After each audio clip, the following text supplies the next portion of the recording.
ریا سرکیه دنبرا باجار رقای و باجارو که منصوره ده تینو جنکرن نو جنکرنا و ریا سرکیج علیه دسته ادارین وجهی سر بری و بریا خو سر و دست میکریه.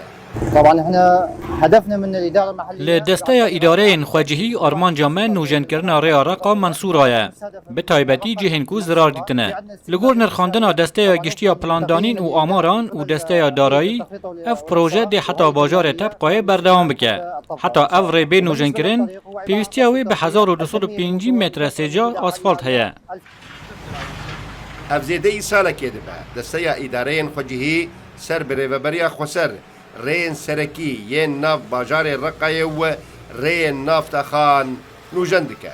نحن اليوم عم نشتغل بشارع المشلب. امن حال جاده مشلب مقبره کار دکن. روبر جاده 700 متره.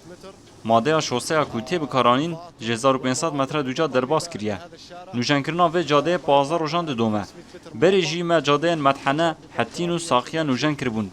پشت پلانامه هیه جاده و دوریانا حسیوه جی نوجن بکن. بهیویا چند جاده اندن جی تیکوین بر پلانامه.